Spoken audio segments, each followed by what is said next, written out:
하나님 말씀 나누겠습니다. 로마서 11장 25절부터 36절입니다. 누구도 없인 여길 수 없습니다. 라는 제목으로 하나님 말씀 나누겠습니다. 누구도 없인 여길 수 없습니다입니다. 로마서를 시작하면서 로마서 배경에 대해서 설명한 적이 있습니다. 로마서 배경은 로마 교회가 어떻게 세워졌느냐를 우리가 좀 알아야 되는데, 로마 교회가 처음에는 유대파 그리스도인이 먼저 교회의 주축을 이루었습니다. 그러니까 유대인이면서 예수를 영접한 자들을 토대로 교회가 세워졌는데, 글라우디오라는 그 로마의 황제가 유대인들을 다 몰아냈어요. 글라우디오 칙령이라고 해서 유대인을 다 몰아냈어요. 그때에 로마 교회에 이제 유대인이 다 빠졌습니다. 그리고 이제 황제가 바뀌고 네로 황제가 되었는데, 그때에 다시 이제 이 유대인들이 이 로마로 다시 복귀를 했는데, 복귀해 보니까 이 교회에 이방인들이 가득 채워져 있는 거예요. 그러니까 이방인 기독교인들이 많이 주축을 이루고 있는 거예요. 그래서 유대인들과 이 이방인들 사이에서 약간 다툼이 일어나기 시작했습니다. 그 다툼의 중심엔 율법이었어요. 사도 바울이 이 로마서를 쓰면서 율법에 대해서 더 포커스를 맞춰서 말씀을 전하는 이유가, 이 분쟁을 종식시키고 오직 복음, 예수 그리스도로 말미암아 우리는 하나가 되었다는 것을 제대로 설명하기 위해서 그 말씀을 전했습니다. 그래서 우리가 지금까지 본문의 메시지를 통해서 끊임없이 우리는 어떤 율법의 행위에 의하여서 우리가 구원을 받은 것도 아니고, 어떤 할례를 행했기 때문에, 어떤 혈통적인 어떤 유대 민족이기 때문에 구원을 받은 게 아니라 오직 예수 그리스도의 의로 말미암아 우리가 구원을 얻었다라고 하는 솔라 그라티아, 오직 은혜에 대한 얘기를 계속 나누었습니다. 근데 이런 말씀을 나누다 보니까 그 말씀을 들은 이방인들이 이제 유대인들을 업신 여길 수 있는 그런 상황에 이르렀어요. 여러분 한번 생각해 보세요. 말씀을 같이 듣고 있는데 계속 유대인들의 어떤 사고방식과 가치관이 잘못된 것을 계속 말씀을 전해지니까, 그것을 듣고 있는 유대인들은 유축이 되고, 이방인들은 뭔가 우리가 잘 알고 있는 양, 우리는 잘한 것인 양, 이렇게 여길 수 있다는 거죠. 이런 상황 속에서 사도 바울이 어제부터 어떤 메시지를 주고 있냐면, 교만할 필요 없고 자랑할 필요도 없다라는 얘기를 합니다. 그죠? 오늘 이어져서 계속 얘기를 하는데, 하나님의 구원의 계획에 그게 다 포함되어 있다는 것을 얘기를 합니다. 자, 한번 25절 읽어봅시다. 형제들아, 너희가 스스로 지혜 있다 하면서 이 신비를 너희가 모르기를 내가 원하지 아니하노니, 이 신비는 이방인의 충만한 수가 들어오기까지 이스라엘의 덜어는 우둔하게 된 것이라. 그래야 온 이스라엘의 구원을 받으리라. 기록된 바, 구원자가 시온에서 오사 야곱에게서 경건하지 않은 것을 돌이키시겠고, 내가 그들의 죄를 없이 할 때에 그들에게 이루어질 내 언약이 이것이라함과 같으니라. 복음으로 하면 그들이 너희로 말미암아 원수된 자요, 택하심으로 하면 조상들로 말미암아 사랑을 입은 자라. 하나님의 은사와 부르심에는 후회하심이 없느니라. 너희가 전에는 하나님께 순종하지 아니하더니 이스라엘에 순종하지 아니함으로 이제 긍휼을 입었느니라. 이와 같이 이 사람들이 순종하지 아니하니 이는 너희에게 베푸시는 긍휼로 이제 그들도 긍휼을 얻게 하려 하심이라. 하나님이 이 모든 사람을 순종하지 아니하는 가운데 가두어 두심은 모든 사람의 긍휼을 베풀려 하심이로다. 하나님의 놀라운 신비로운 어떤 구원의 계획에 대한 메시지를 담고 있는데, 이스라엘 백성들이 예수를 영접하지 않고 불순종함으로 말미암아 그 복음의 기회가 이방인들에게 넘어왔다. 그러니까 유대인들의 불순종을 우리가 뭐라고 비판하거나 힐난하거나 그들을 업신 여길 필요가 없다. 그들의 불순종이 오히려 좋은 결과로 이방인들에게는 복음의 기회가 되었고 긍휼을 입게 되었기 때문에, 사실은 이방인들도 하나님을 알지 못하고 하나님 말씀이 없는 불순종하는 자들이었다.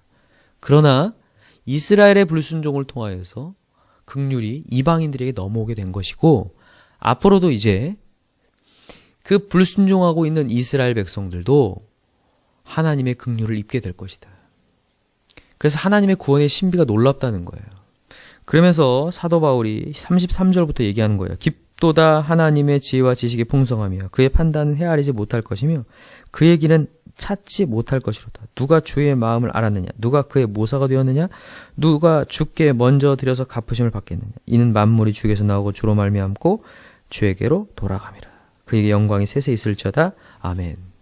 하나님의 신비로운 어떤 계획과 하나님의 섭리를 우리가 다 알 수가 없다라는 것을 얘기합니다. 제가 이전 시간에도 얘기하지만 우리가 이해하기 어려운 교리 중에 하나가 하나님의 예정 교리, 선택 교리예요. 하나님의 창세전부터 우리를 선택하셨다는 거. 우리를 이미 우리가 행동하기 전부터, 우리가 어떤 선과 악을 행하기 전부터 하나님 우리를 사랑하기로, 긍휼히 여기기로 우리를 선택하셨다는 거예요. 이 선택 교리를 우리가 이해하려고 하는 것이 아니라 우리는 그냥 믿는 거예요. 그냥 하나님의 절대 주권을 믿는 거죠. 아, 하나님은 이렇게 하실 수도 있고 저렇게 하실 수 있구나. 하나님은 긍휼히 여길 자를 긍휼히 여기시고 하나님은 심판할 자를 심판하시는구나. 대신에 우리는 하나님의 선택받은 자로서의 감사, 감격, 감동, 은혜를 누려야 되는 거구나. 그리고 유일하신 예수 그리스도를 전해야 되는 거구나. 우리가 그걸 깨닫는 것이라고 말씀을 드려요. 그러면서 사도 바울이 계속 강조하는 게 뭐냐면 교만할 필요 없고 우쭐댈 필요도 없고 누군가를 업신여길 필요 없고 누군가를 비판할 필요 없고 누군가를 정죄할 필요 없다. 누가 하나님의 선택받은 자인지 모른다. 우리가 넘겨짚지 말고 우리가 판단하지 말고 우리는 감사하며 은혜를 누리며 최선을 다해 복음을 전파해야 된다. 왜냐? 우리 하나님은 불순종하는 자들을 건져내시는 분이었기 때문에. 원수된 자, 하나님으로부터 떨어진 자, 하나님으로부터 죄인인 자를 하나님이 건져내셨기 때문에, 이런 나를 건지셨기 때문에 오늘도 우리가 비판하려고 하는 저 사람, 저렇게 불순종하고 있는 사람, 저렇게 죄인의 모습으로 살고 있는 저 사람, 정말 한숨이 나올 만큼 저런 사람들도 하나님은 건져내실 수 있다라는 거죠. 그래서 사도 바울의 어떻게 보면 이제 로마서가 11장까지가 교리서고 12장부터 이제 실천서로 나가는데 이 교리서의 마지막 부분에서 이걸 강조하는 거예요. 이 로마 교회 안에 유대인이나 이방인이나 헬라인이나 누구나 동일하게 하나님의 은혜를 입은 자이기에 누구도 업신여기지 말고 서로를 사랑해야 된다라는 거. 그리고 하나님의 구원의 신비 앞에 우리가 어떻게 헤아릴 수 있는 것이 아니다. 33절 다시 보세요. 깊도다 하나님의 지혜와 지식의 풍성함에 그의 판단은 헤아리지 못할 것이며 그의 길은 찾지 못할 것이로다. 여러분 이거 중요한 메시지입니다. 그의 판단은 헤아리지 못할 것이며, 여러분 하나님의 계획하심과 섭리를 다 이해하려고 하지 마세요. 이거 이해하려고 사사로이 풀다가 이단으로 넘어가잖아요. 그죠? 하나님의 사랑을 오해해서 지옥을 없애버린다든가 자기가 교주가 된다든가, 이게 사단의 꼬임에 넘어가는 거거든요. 사사로이 자기가 하나님의 것들을 이해하려고 하다가. 여러분 우리가 이해할 수 없는 부분 우리는 그냥 믿고 넘어가야 돼요. 오늘도 절대 주권자이신 하나님을 인정해야 돼요. 하나님 왜 이렇게 행동하시나요? 하나님 저에게 왜 이렇게 하시나요? 우리가 이렇게 원망하거나 불평할 이유가 없어요. 하나님은 진짜 이렇게 하실 수도 있고 저렇게 하실 수 있는데 정말 감사한 건 우리 선택했다는 거고, 우리는 그 구원의 길을 알기에 오늘도 열심히 복음을 전하고 그 영혼들을 품어야 된다는 거, 그거밖에 없다는 거죠. 오늘도 우리 주변의 영혼들 업신여길 거 아니라 저 영혼들 하나님 사랑하여 주옵소서. 저 영혼 긍휼히 여겨 주옵소서. 오늘도 간절히 긍휼을 구하고 하나님 저 영혼에게도 은혜가 부어지게 해달라고 또 구할 수 있는 저와 여러분 되길 기도합니다. 예수님께서도 죄인을 부르러 오셨다고 말씀하시면서 내가 제사를 원치 않고 인애를 원하고 긍휼을 원한다 이렇게 말씀하셨던 것처럼 오늘도 긍휼을 베풀기 원하시는 그 하나님께 감사하며 또 긍휼을 여기고 그들을 사랑할 수 있는 자 되게 해달라고 또 기도하셨으면 좋겠습니다. 이 시간 간절한 마음으로 기도합시다. 하나님 오늘도 우리 주변에 있는 영혼들 긍휼히 여길 수 있는 긍휼의 마음, 사랑의 마음 허락하여 주옵소서. 내가 은혜 받은 자고 긍휼을 받은 자인데 어느 순간 내가 평가의 자리, 업신 여기는 자리, 비판한 자리에 있었음을 고백합니다. 하나님, 저도 죄인이었고 원수였고 하나님부터 떨어진 자였는데 저를 건지셨는데 그 건지심의 감격 속에 있게 하시고 저들도 건져 주옵소서.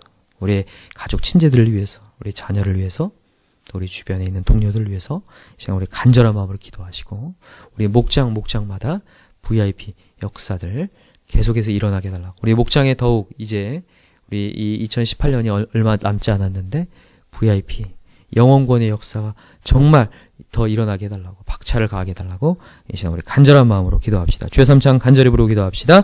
주여, 주여, 주여